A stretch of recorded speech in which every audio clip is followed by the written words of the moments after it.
Hello, my name is Melissa Owinowitz, and I'm the Assistant Dean for Assessment and Accreditation at Rowan University. Thank you for joining me today for the Cooperating Teacher meeting. I'm thrilled that you've chosen to work with one of our teacher candidate interns. Thank you again. The agenda for our session today is on this slide. Please take a look so you'll have some idea of the topics that we'll cover in the session.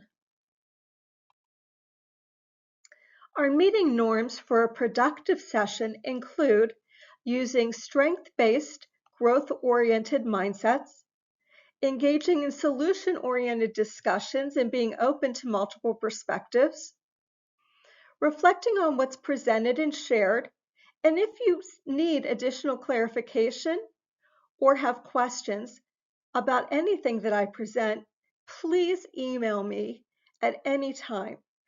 My email is right here on the slide for you.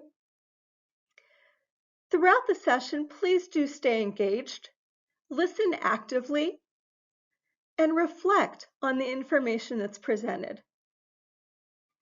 And please don't forget to silence your phones, respectfully, keep texting, electronic, and other distractions to a minimum. Thank you. So let's get to know each other a little bit. I started my career as a middle and high school English language arts teacher 36 years ago. It seems like it was just yesterday. Teaching has always been a passion of mine. I love teaching, and that's the only thing that I miss about my current job is that I don't get to teach as much as I used to, but I love doing professional development sessions. It gives me a taste of being back in the classroom. If you can, take a moment and scan the QR code and tell me a little bit about you and your experiences. How long have you been teaching? What areas do you teach? And what are some things that you're looking forward to, or what questions do you have about working with our interns from Rowan?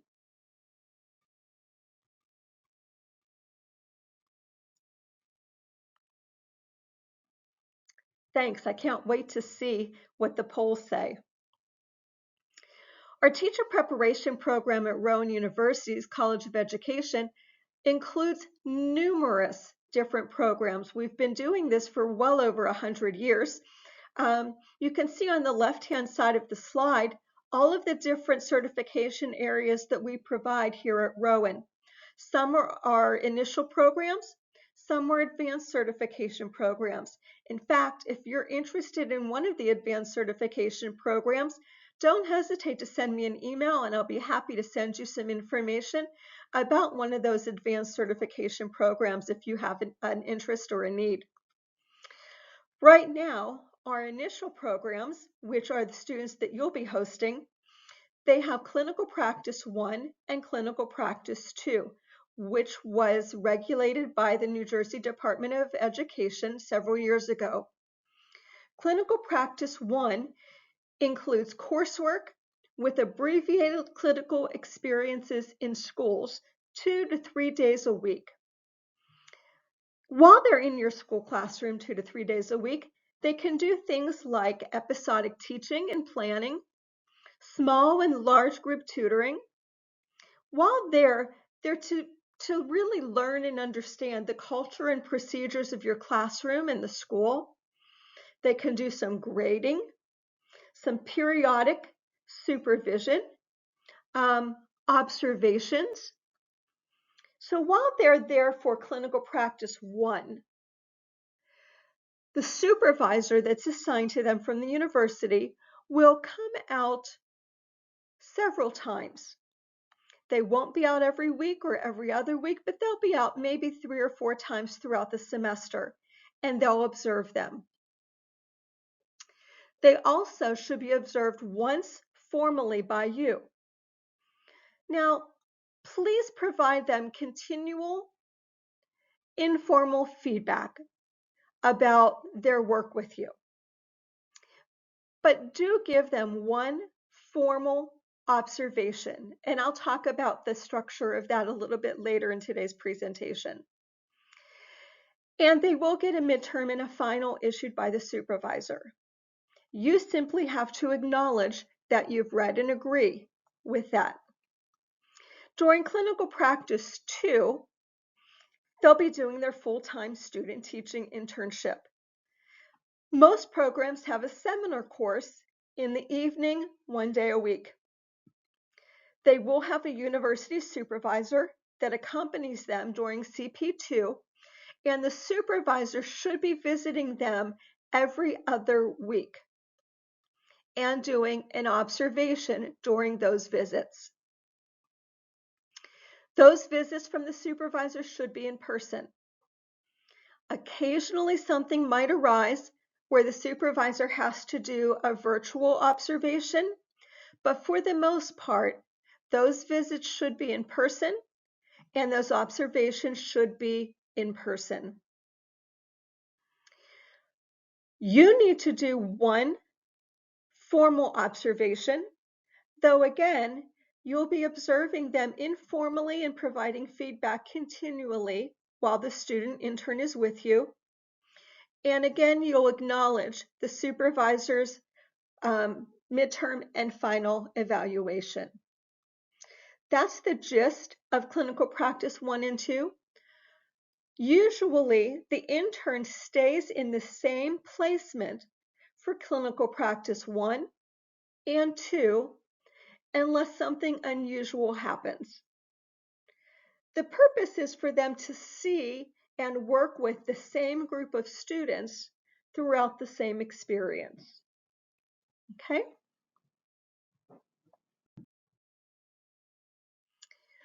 During the supervisor's first visit in September or January, they're going to go over a memorandum of understanding with you and with the intern.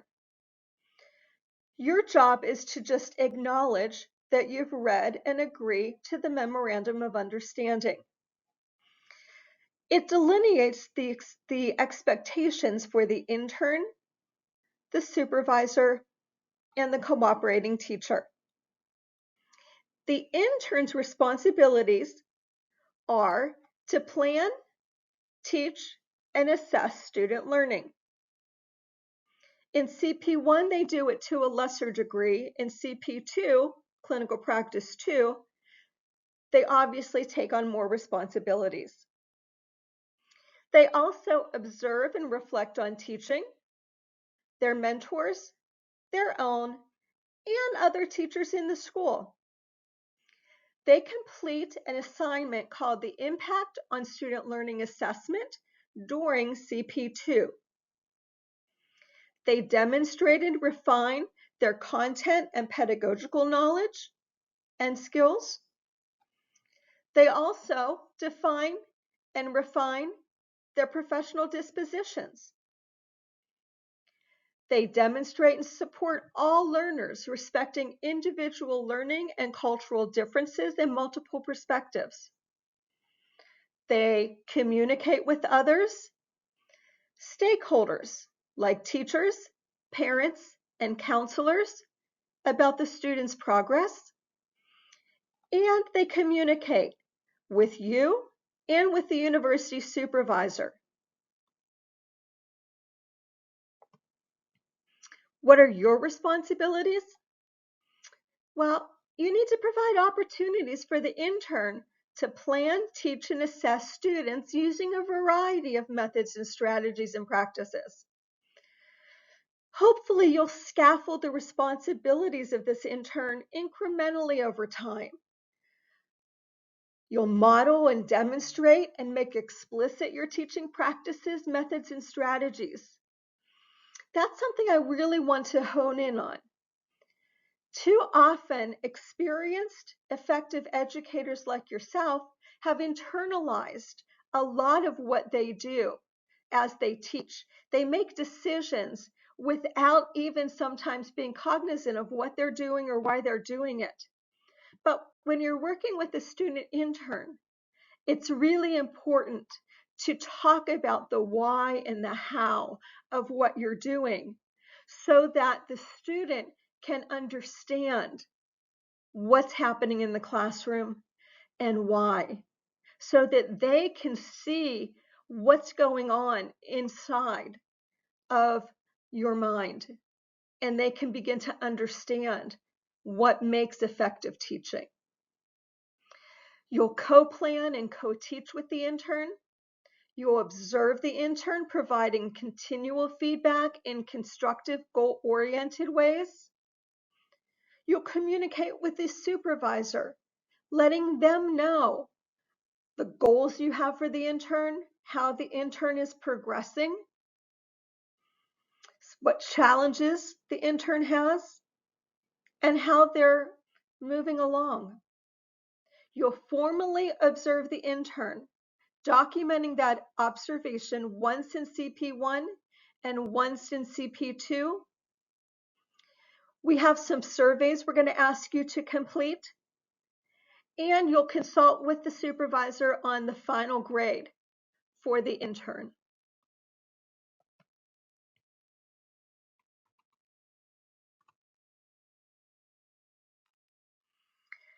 Now, there are some key professional dispositions that Rowan assesses via the Educator Disposition Assessment, and we're going to ask you to complete this disposition assessment. We also ask the candidate to do a self-assessment and the supervisor to complete the disposition assessment with their perspective on the candidate. Candidates do this when they first enter the program and when they're exiting the program. The 9 dispositions that we formally assess the candidate on include communication skills, oral and written, their professionalism, which include things like how they dress, do they come on time, how do they conduct themselves, do they have a positive and enthusiastic attitude, are they prepared for their teaching, do they exhibit an appreciation and value for cultural and academic diversity, do they collaborate well with stakeholders, do they demonstrate self-regulated behavior and take initiative, and finally, do they exhibit the social and emotional intelligence to promote personal and educational goals and stability?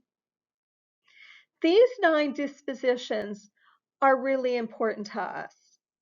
We think that combined, they will help them progress in their student teaching.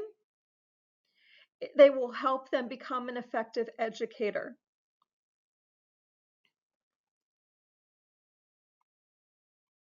Whoops, let me go back.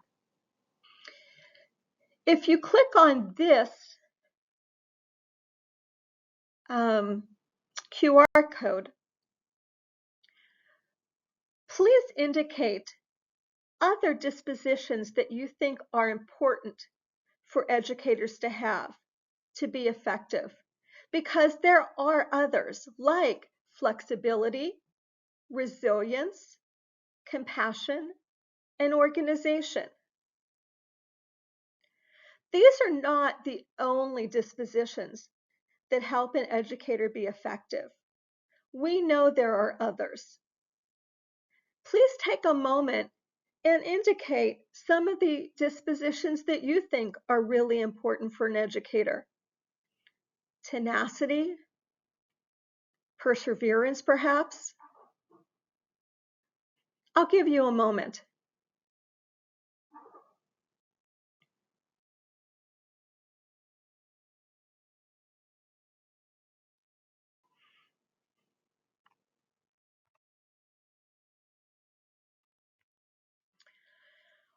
Why are dispositions so important, but so difficult to develop, to nurture, or to change? I'll tell you, dispositions are one of the most difficult things to impact with teacher candidates. They're also one of the things that cause the most difficulty for interns or anybody in a workplace environment. Dispositions are tied strongly to beliefs, personal experiences, backgrounds, and cultures. They're often very, very personal and often tacit or unconscious. It's often really difficult to articulate our dispositions. They're often indirectly reinforced by others' actions or words or perceptions or interactions. And they form over time. So it might take time for them to change. And dispositions are often a really sensitive topic. It's difficult for people to talk about their dispositions or to talk to someone when their dispositions aren't what you expect them to be.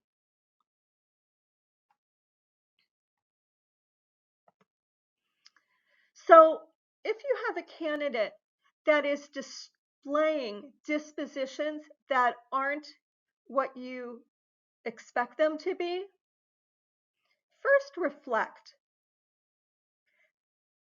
then respond. It's important to think about what's happening and why that person might be displaying particular dispositions that aren't the most effective. Always model the dispositions that you hope to see in other people, particularly the intern. Discuss dispositions. In general, problem solve using a growth mindset. And please set time for feedback, goal setting, and improvement plans. Most dispositions can be changed if you make someone aware that their dispositions are causing concern.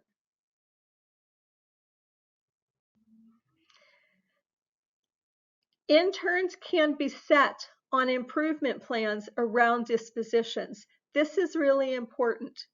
We have 10-day improvement plans.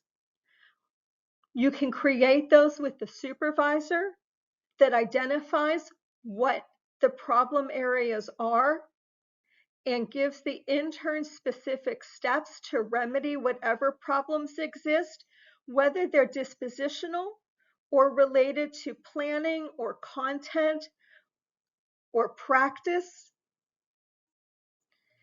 Please allow the intern to set goals to remediate any problems that you're seeing and work at fixing them.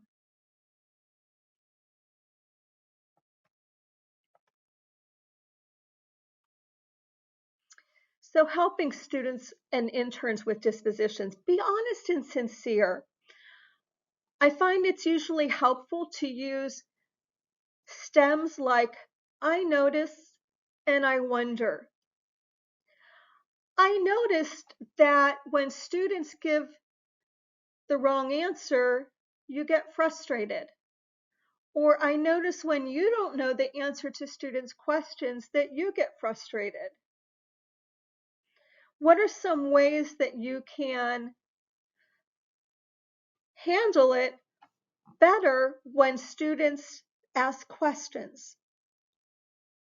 Try to problem solve with your candidates and your interns. I notice that on Fridays, you like to leave early and we don't get a chance to discuss or debrief the week. Talk about time and commitment. I wonder how we might still get you out at a reasonable time, but have time for debriefing and feedback. I notice that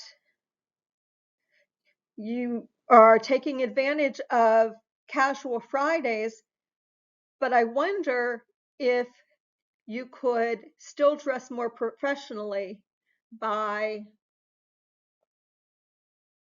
and then troubleshoot or problem solve with the intern.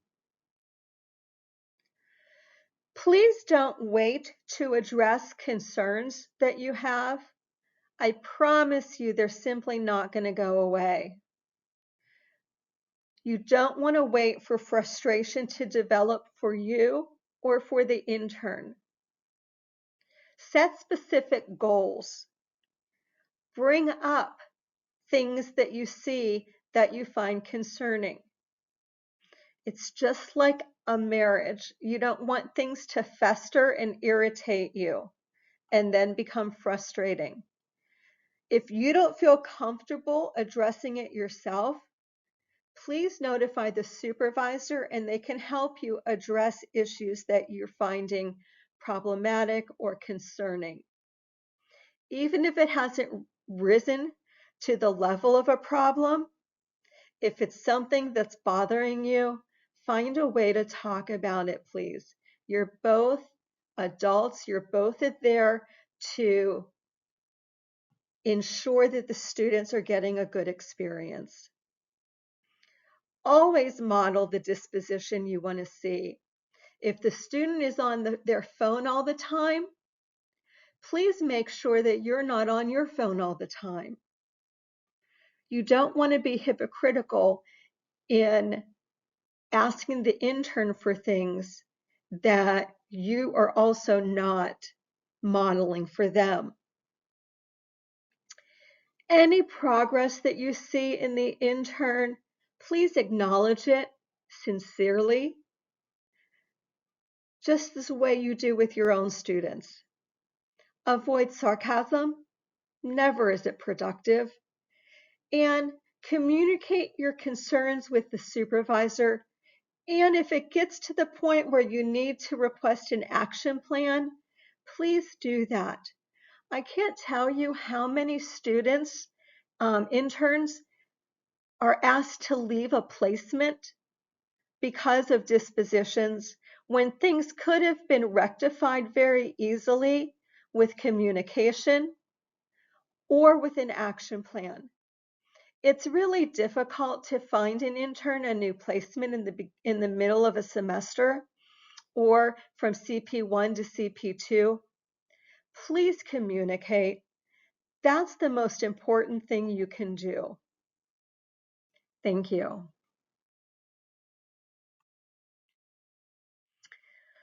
What can you expect from your interns?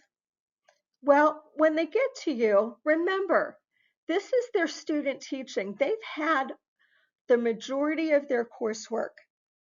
They should have a foundational knowledge of lesson planning and assessment.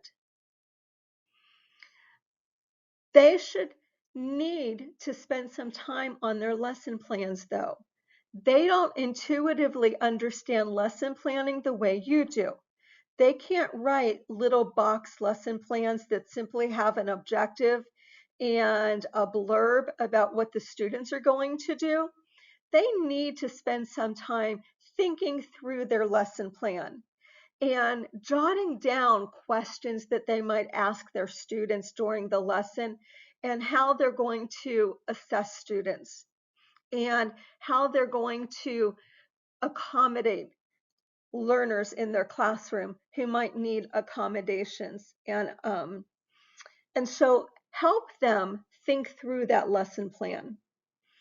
They should have some strong disciplinary content knowledge in their area of specialization, whether it's English language arts, physical education, science, whatever their disciplinary content knowledge is. That doesn't mean, though, that they know everything.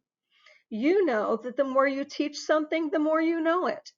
And so if they don't know something, that's okay, but they should have the initiative to look something up or to research something that they're going to teach. They should have foundational knowledge of pedagogical practices and skills. They should understand about questioning and formative assessment and summative assessment and different methods to reach different students. They should have some information about classroom environment, organization, and management. But I will tell you that classroom management is not a strong skill that they have. This is their first time managing a classroom. And so they're going to need your support and guidance in helping to understand that proximity and moving closer to students is a technique that works really well for managing student behavior, and that yelling is not effective. So help them grow into their management processes and styles. They do understand learning principles. Um, this is the first time they've really been engaged in a professional learning environment. They've done clinical experiences, but they've really never been held to professional practices and expectations. Um, discuss with them when you expect them to be in class. What time of day do you expect them to arrive? What time of day do you expect them to leave? How do you expect them to dress? Um, when do you expect them to have their lesson plans to you? What do you expect them to look like? When you give them something to grade, when do you expect them to have it done? Give them some due dates. The more you communicate your expectations to students, to the interns, the more likely you are to have less problems and more success. You should expect hard work. You should expect enthusiasm, but you should also expect some anxiety and nervousness. Some of our interns have pride. Sometimes they need to be, humbled a little bit. They should all have some initiative, but some of them are shy. Please be patient with them. How do you get yourself and your classroom ready for your intern? Here are some things to consider that will help you do that. Think about and maybe jot down, what do you have to offer this intern? What are your strengths as an educator? What do you do well? What do you want to teach the intern? What do you want him or her to learn about teaching during this time with you? Hopefully, it's not just about classroom management, but maybe it's about the passion of teaching. Maybe you want them to learn that teaching is difficult, but it's so rewarding. Maybe jot down some things that you want to teach this intern, not just about the technical aspects of teaching, but about the heart of teaching. What do you want to learn about your teaching through this experience? A lot of seasoned teachers are hesitant about taking an intern because they don't want to not teach their students. You're still a teacher when you host an intern. You're just being a different kind of teacher. You're teaching someone how to be a teacher, an effective, engaging educator. What do you want to learn about yourself and your teaching through this experience? Where in your classroom will your intern work? What space can you dedicate to them? And how are you going to introduce your intern to the class?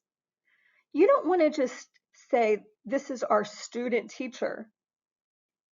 That kind of positions the intern in a certain way. Think about how you can introduce this as a co-teacher so that your students from the beginning respect their position and their knowledge in the classroom. That's really important. Consider what times during the day or the week can you set aside for you and the intern to collaborate, to co-plan, to conference on teaching, to debrief, to set goals regarding their progress and the students, the K-12 students' progress. These are all things that take time to discuss. Please craft time for these conversations to happen.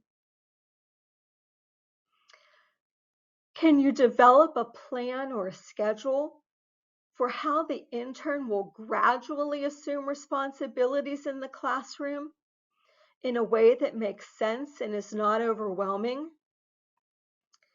Think about having them learn to take attendance from the very beginning or pass back papers from the very beginning or grading some aspects of the class, because that's the way they can really get to know the students' names and who the students are and what their strengths are and what their areas for improvement are.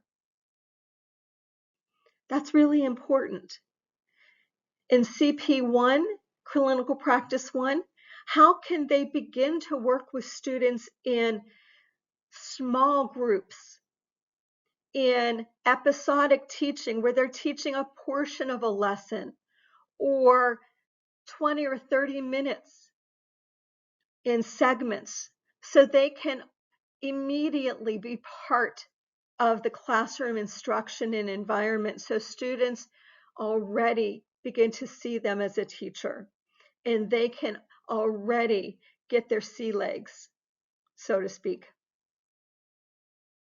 When they begin clinical practice 2, what can they begin to teach right away?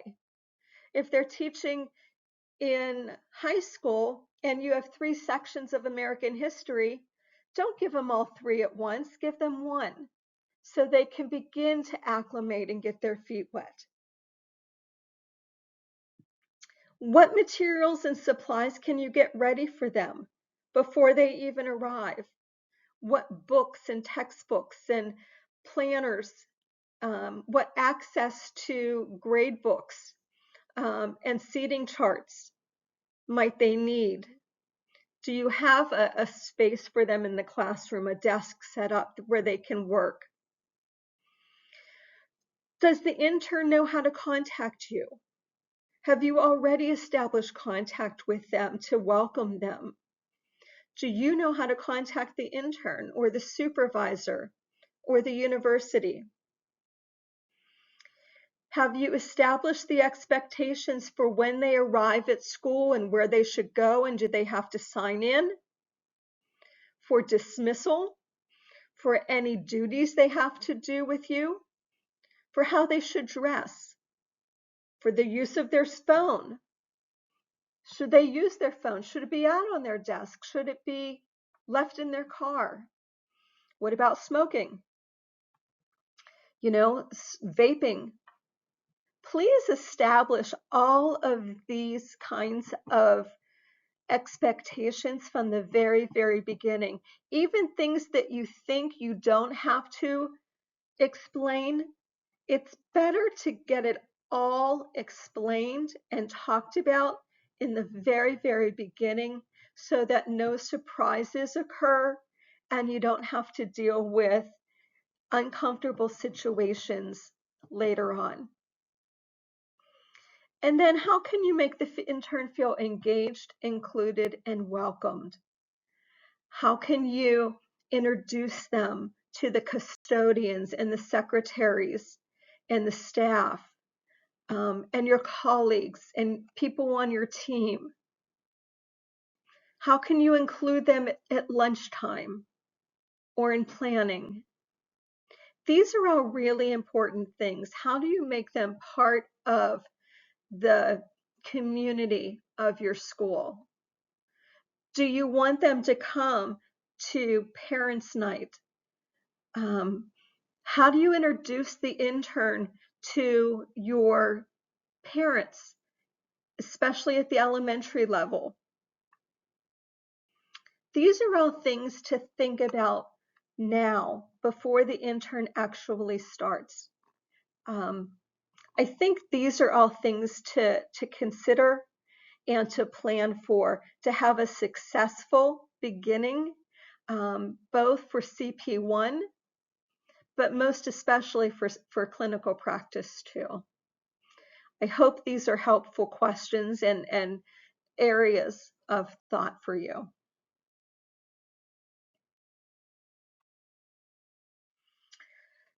You know, when I student taught, and I'm sure when many of you student taught, I student taught in the late 80s, 1980s. My cooperating teacher basically turned everything over to me, and she sat in the back of the classroom and read a lot, and I did most of the teaching.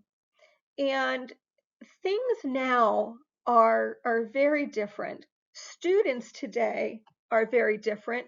Their needs are very different, and classrooms are much larger than they used to be. And so we recommend co-teaching for success, and that mentors and interns develop more of a collaborative partnership during the student teaching experience than the old days when the student intern would take over the classroom and the cooperating teacher would make themselves scarce. So I want to discuss with you for your consideration a number of co-teaching strategies that you can consider throughout clinical practice 1 and especially clinical practice 2 that would be so much more effective and efficient for the success of your P12 students. So some elements of co-teaching. Co-teaching is a teaching arrangement where 2 or more educators share the responsibility for teaching a group of students. The planning, the instruction, and the assessment is a shared responsibility. This is really important. All teachers have parity, equity to set expectations, to make decisions, and to support the students. This is really important when it comes to the relationship between the intern and the mentor teacher. Communication, compromise, mutual respect, shared accountability, humor, and innovation are all non-negotiables. You are a team. Think about what are some potential strengths and complications of using this model during CP2 especially. You as a cooperating teacher are saying to the intern, I agree to partner with you. I agree to share my classroom with you, to compromise, communicate, adapt, and collaborate with you for the betterment of my students and for your learning. Let's think about what that might look like. There are lots of models and strategies for co-teaching. The primary benefit is that more students will receive more equitable instruction. So let me go through some of the models with you. The first one teach, one observe, is the most traditional model. You have one teacher leading the entire class in instruction, whole group instruction, and one teacher is on the side observing. You can vacillate between which teacher, the intern or the mentor, is actually delivering instruction on any particular day. And I suggest that you do vacillate between intern and cooperating teacher so that the students, the K-12 students, really don't get the sense that one teacher is the primary teacher. What the teacher is observing for can be anything in particular, okay? This is probably the least effective co-teaching model of all of them. The second model is station teaching. Now, we've all done stations. In this particular model, the teacher has created 3 stations. Students work independently at one station or as a group. One station has one teacher doing one thing with a group of students, and the second teacher is at the third station with another group of students. What can possibly happen is each station could have a different learning modality. So one could be for visual learners, one could be for kinesthetic learners, and then this group could be a collaborative learning group, or they could be individual learners working on a task. But this way, each group gets individual time with each teacher. This third example are parallel teaching. Here, the class is divided into 2. The model indicates 2 equal groups, but that doesn't necessarily have to be the case. You can divide the class into 2 groups depending on any particular criteria. One teacher is teaching one group, the other teacher is instructing the second group. These kids could be divided by learning style. They could be divided by those who have already mastered a concept and those who are struggling with a concept. They could be divided by those who are ready to progress, those who are not ready to progress with an objective. They could be divided by interest groups. Any particular criteria that you've decided, you can divide this class and make the teaching more relevant and efficient. Here we have alternate teaching. Similarly, we've divided the class into 2, and we've got another criteria dividing it. Here, perhaps I'm dividing it by, again, traditional instruction. And then here, maybe I am doing accommodations for this group of students. In this 5th model, we're teaming. So both teachers are teaching the whole group at the same time, and we are co-teaching together, taking different parts of the lesson. And then one teach, one assist. One teacher is teaching the lesson while the other teacher goes throughout the classroom assisting students as they work or as they have difficulty or as they need. And so what could happen is we're assisting students throughout the lesson, and I might at some time need to pull out students and create this model. When I see that 4 students are falling behind or 5 students are falling behind, I might pull them out and create this. So students are getting exactly what they need when they need it. Or if I see 4 students are really moving ahead and getting frustrated because they're bored, I might pull them out and move them ahead. What are your thoughts about that? Does this make sense to you?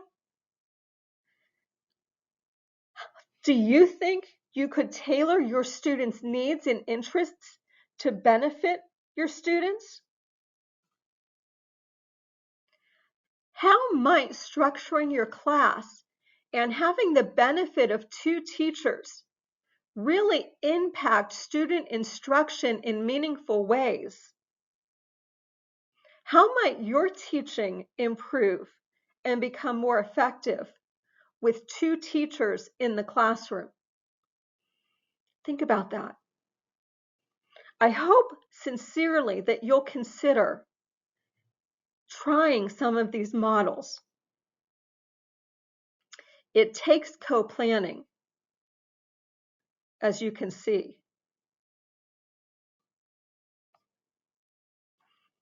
And again, the same person is not always the lead teacher for the primary group. Think about that. There are other models to consider when co-teaching. Here are some examples. Skill group teaching. Students are grouped by instructional needs, readiness levels, or interest levels. Speak and add. One teacher takes the lead instructing. One teacher adds examples, clarifications, additional questions, or checks for understanding. One teacher will assess as one teacher teaches, especially formative assessments, and one teacher coaches. Adapting curriculum approach. One teacher takes the lead instructing while the other roams to make adaptations and accommodations or modifications flexibly to meet students' understanding. Learning styles approach. Each teacher teaches the content through different modalities to best address the learners in the classroom. This increases engagement of students. Enrich or remediate. One teacher can challenge or progress with students who have demonstrated mastery of a concept, while one teacher can aid students who are still working toward mastery or need more time or remediation. So, some things to remember about co-teaching. Use a variety of these strategies, models, and options to engage students and meet their learning needs, and to highlight the strengths of both teachers. The same teacher should not always be in the lead. Compromise will be needed to occur. Be open to different suggestions. Communicate, plan, and debrief to be the most successful. I sincerely hope that you'll try these co-teaching strategies so that the students benefit from the skills and strengths of both of you.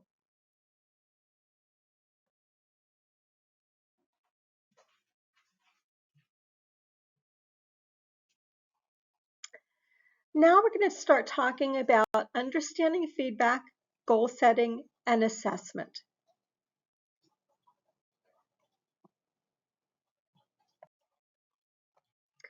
Feedback and goal setting should be non-evaluative.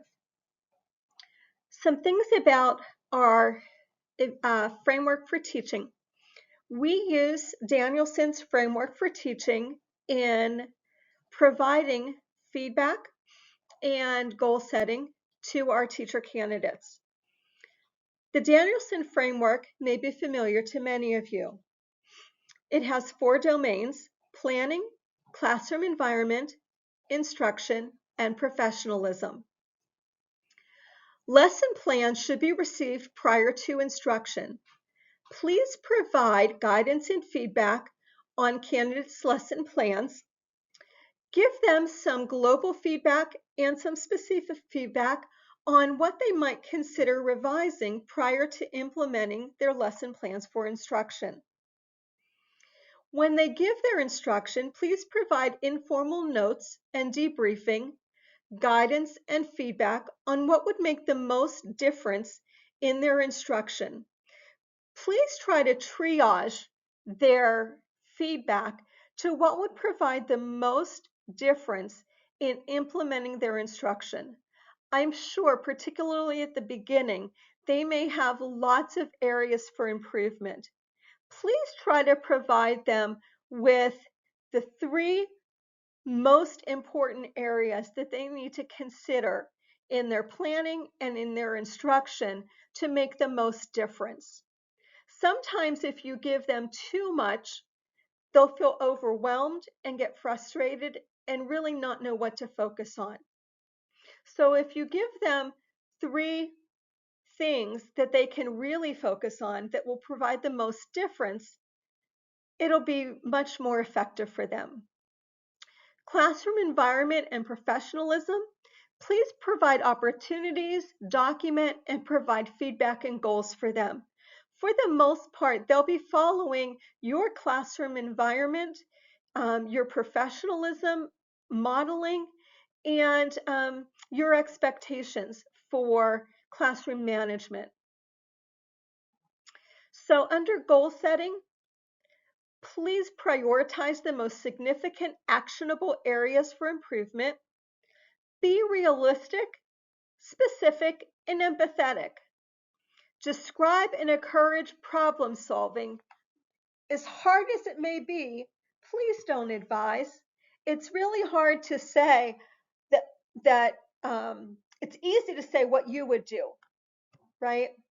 Um, if if I were teaching this lesson, I would, or if students are sleeping in my class, I make them stand up and hold a dictionary or whatever. Please encourage their problem solving skills. So say something like, I noticed that this student was doing homework for another class while you were teaching. And say, what might you do to make sure he focuses on your lesson when you're teaching? Provide continual feedback on their progress. Acknowledge their progress when they're working toward those goals that you set. And please, please, please don't forget to provide some glows, some compliments with their grows, with their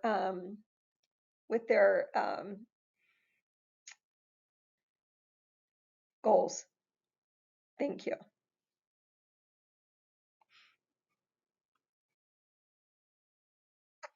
So I'd like to talk a little bit about the Danielson rubric. When you do a formal lesson observation for clinical practice 1 or clinical practice 2, when the supervisor observes the candidate or when they do their final and midterm evaluations, they use the Danielson rubric. I want to go over the rubric a little bit just with a couple sample rubric slides. Now, on the last slide of this PowerPoint, there is a link to a Google file that has the Danielson rubric for you to look at. And I want to encourage you to please read through the Danielson rubric so that you know what the expectations are for the teacher candidate in terms of their skills at the end of student teaching. We use the Danielson with a couple of key differences.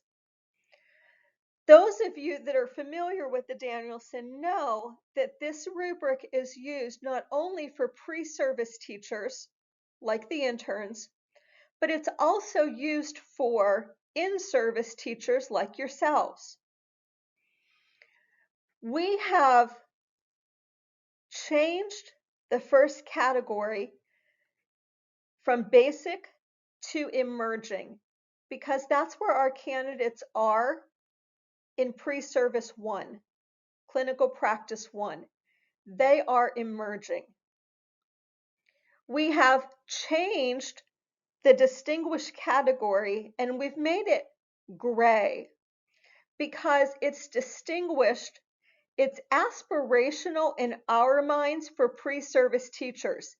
It's typically a level reached by experienced practicing teachers. We really don't expect our pre-service candidates to reach this level of distinguished as pre-service teachers. And if you read the descriptors for distinguished, you'll, I think, see why.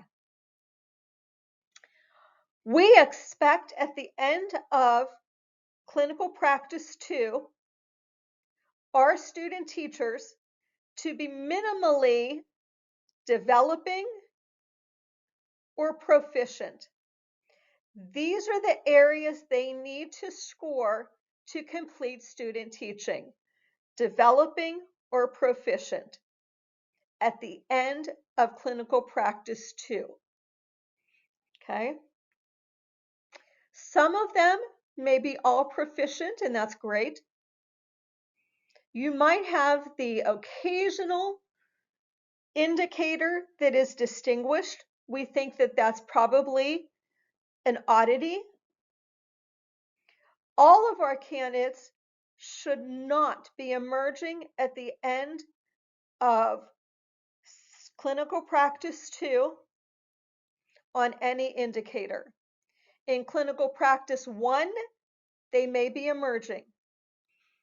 Okay, I hope that makes sense. I'm going to repeat it. Clinical Practice 1, they may score emerging or developing or proficient.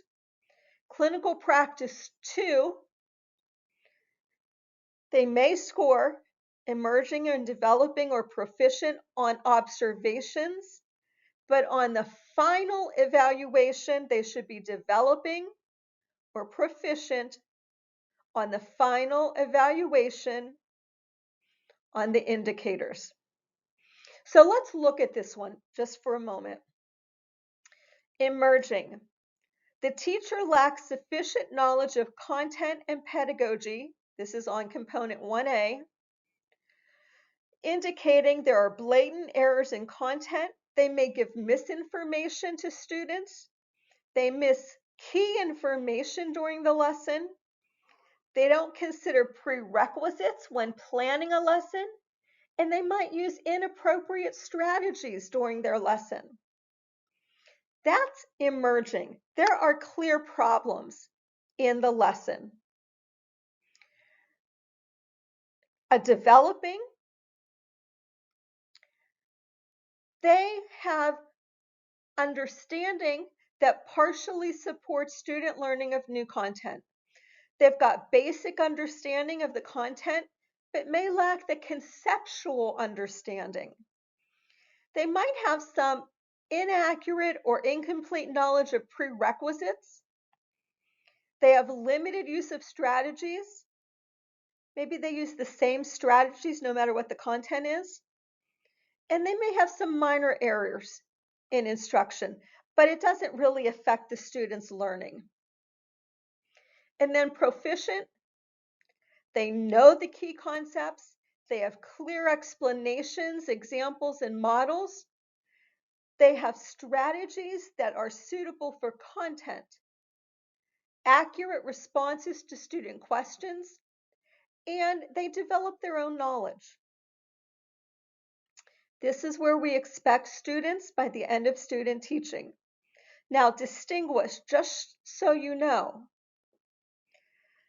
they make content connections and relationships, maybe to other content, other disciplines, other learning that they've had. They address student misconceptions and misunderstandings. They use varied and innovative strategies that engage students. They use active learning. They use research. They include student agency, intellectual dispositions such as curiosity, reasoning, and reflection in the students. So you see this really extending to actively engaging in students intellectually in the delivery of the content and developing deeper curiosities and reasoning with the students. So I think you can see the development of the intern in the kind of work they're doing in the lesson.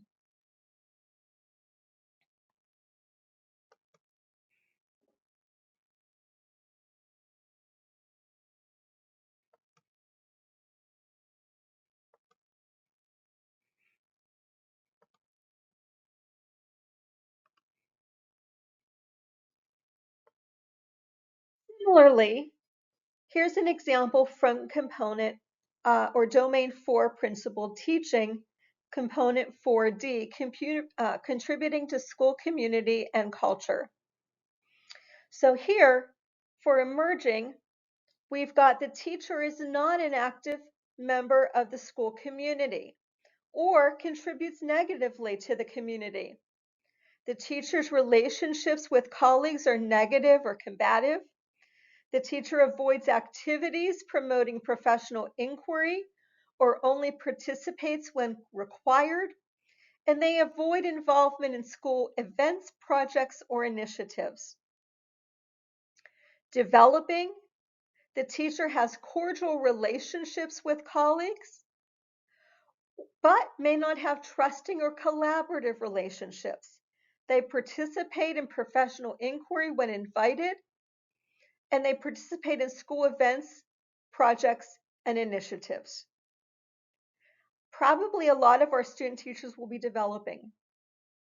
Proficient, they have supportive and collaborative relationships with colleagues based on mutual trust and respect. They regularly and actively participate and contribute to professional inquiry. They make substantial contributions to school events, projects, and initiatives. And then distinguished, they take leadership roles. They actively build relationships and trust and model collaboration focused on student success. They take leadership roles in promoting and modeling inquiry. They take leadership roles in school events, projects, and initiatives. Our students, interns probably definitely are not at this level of activity in the school.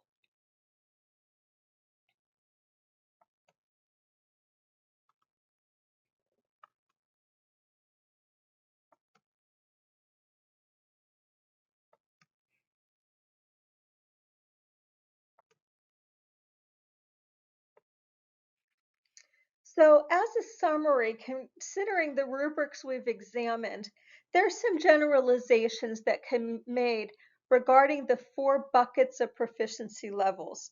Generally, a novice, you'll see some errors or mistakes, a lack of understanding of resources or strategies. Generally, it's a weak candidate.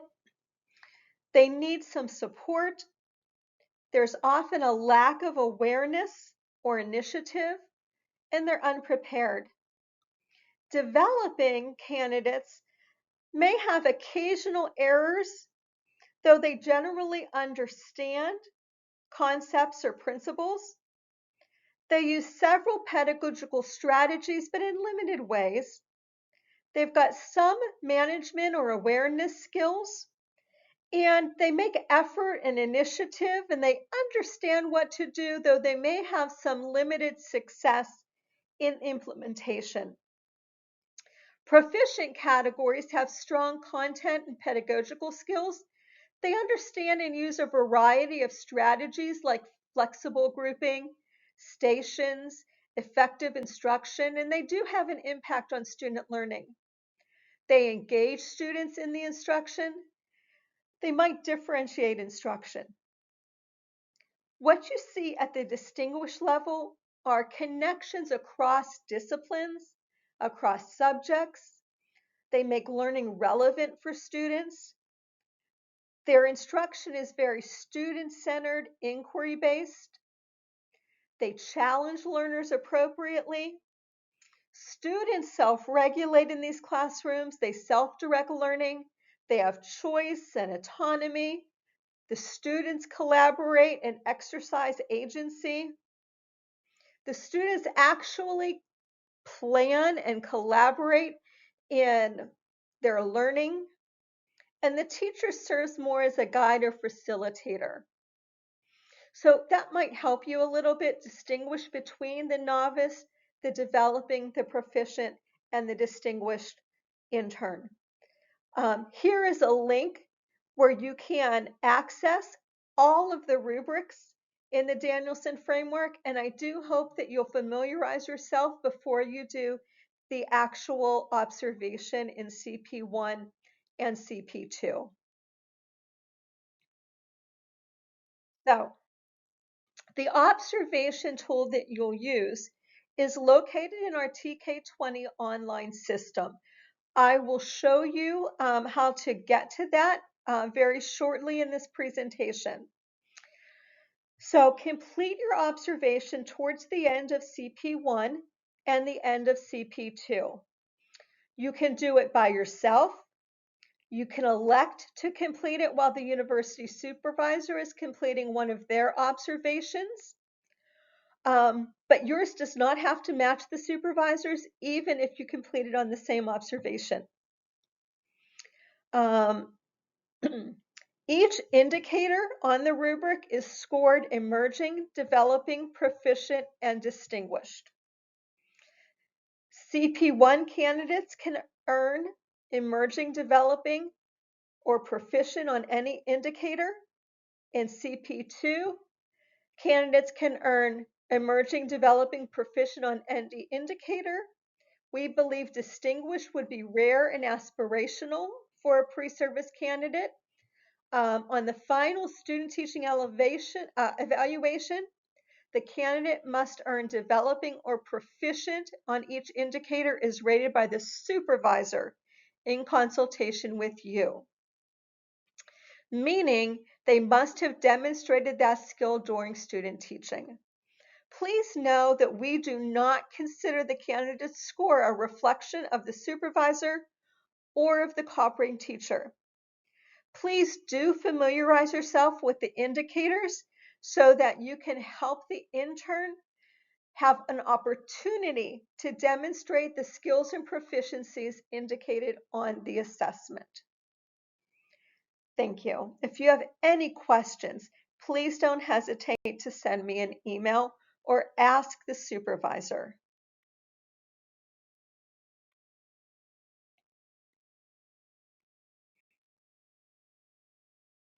I'll give you a moment to jot down any questions you might have.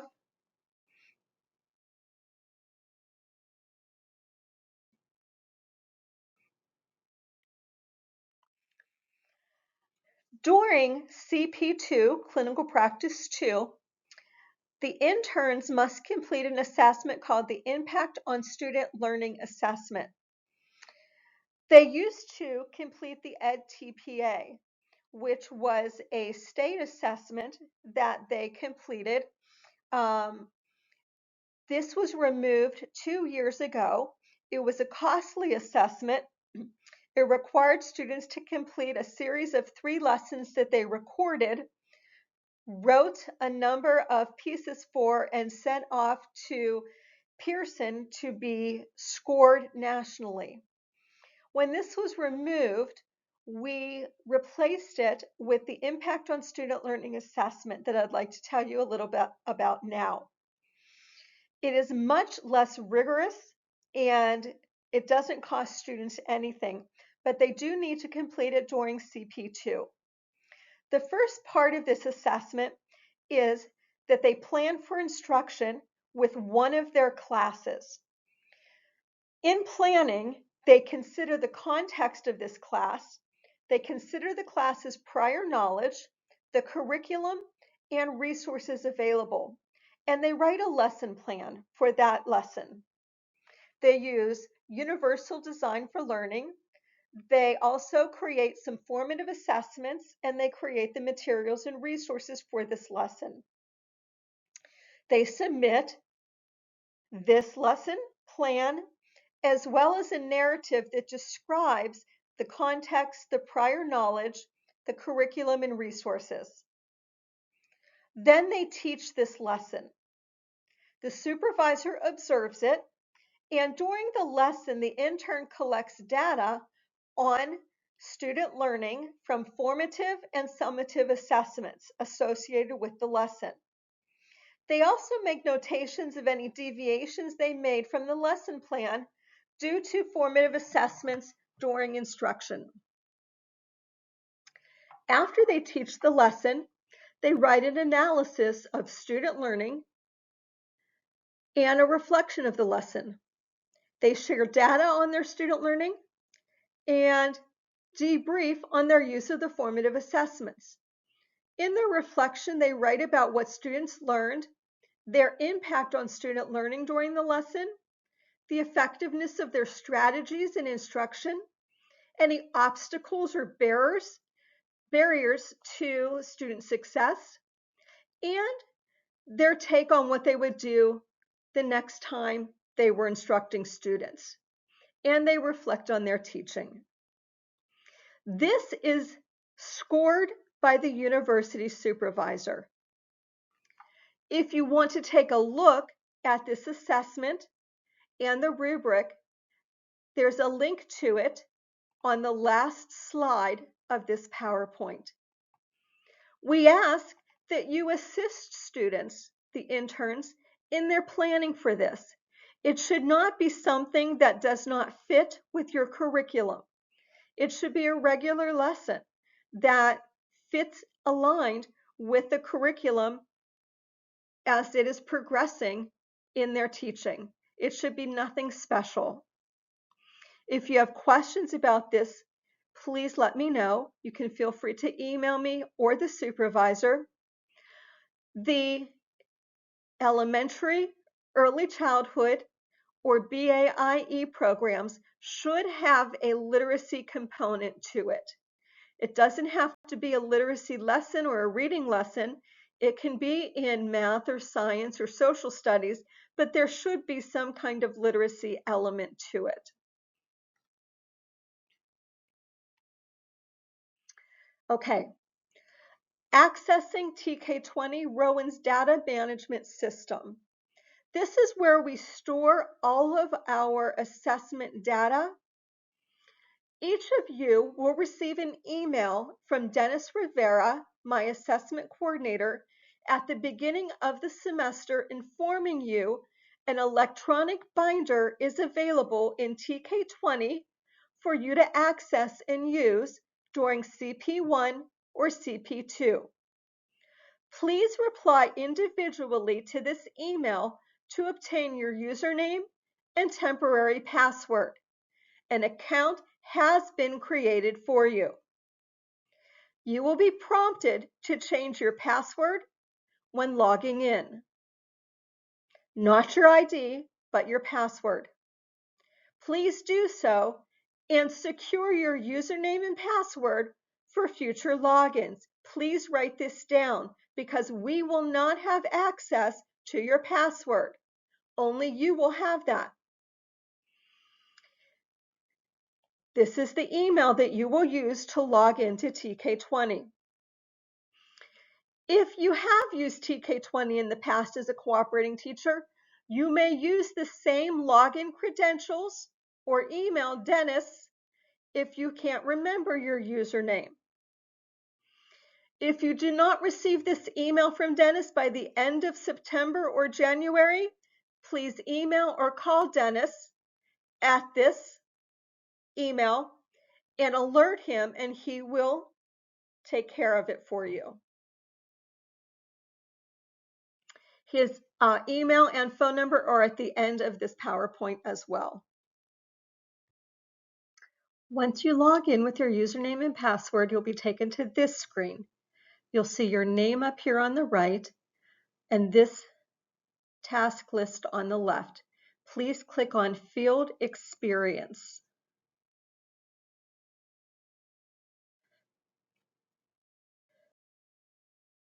The next screen you'll see looks like this. You'll see your student's name here, where the red arrow is. You'll see the name of their student teaching experience, the term, their course number, and whether it says clinical practice 1 or 2, their supervisor's name. And again, you'll see your name up here. You're going to click on the student's name. When you click on the student's name, this binder, this electronic binder, will open up. On the left-hand side, you'll see the student information. On the right-hand side, you'll see it says Field Experience Forms Cooperating Teacher, and it'll have your name. In blue, these are the forms that you need to complete throughout the semester. If there's a red flag, that means the form has not yet been completed. If there's a date on the right-hand side, that's the last date that the form was worked on or opened. If you click on the blue form, it opens it up for you to read and work on. The first two you see here, these are just agreements that you have read and that the supervisor has shared with you, the final and midterm observations. They're just acknowledgments. There's nothing for you to complete. CP Observation Evaluation Form. This is the observation that you do each semester. You click on it, open it up, and you can fill out the Danielson observation. Please click Save at the bottom of the form before you close it. Next is a diversity and equity survey that we ask that you give some feedback on the interns' dispositions toward cultural and academic diversity and the disposition assessment. We ask that you give some feedback on the dispositions of the candidate. These are strictly confidential. We collect that information, but we do not share it specifically with the intern, and we don't attach your name to it. This is the memorandum of agreement that the supervisor goes over with you and the intern at the beginning of the semester. We ask that you acknowledge it with a check mark, and you can read or copy it from there. And the last is a survey about the university supervisor that we ask your opinions about. We again do not share this information using your name with the university supervisor. This is for us to collect information that we use to determine whether or not we continue to hire the university supervisor.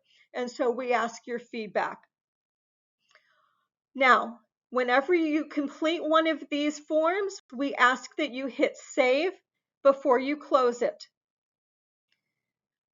Only after all of these forms are completed at the end of the semester will you hit submit at this upper right corner, and you will submit your binder.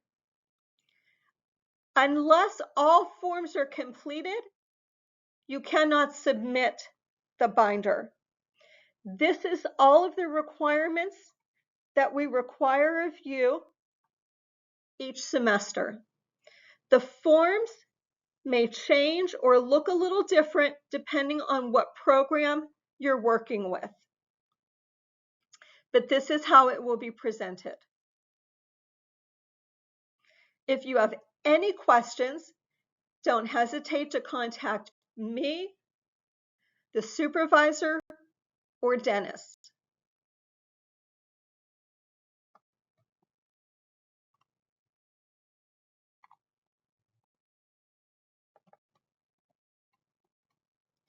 That really is the extent of what we're asking you to do.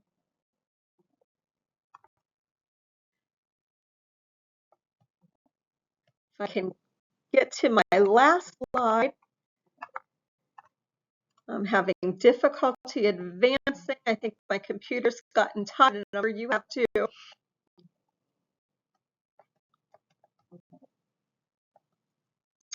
Let me see if I can just get to that very last slide. I so appreciate you hanging in with me. I'm going to pause and then jump to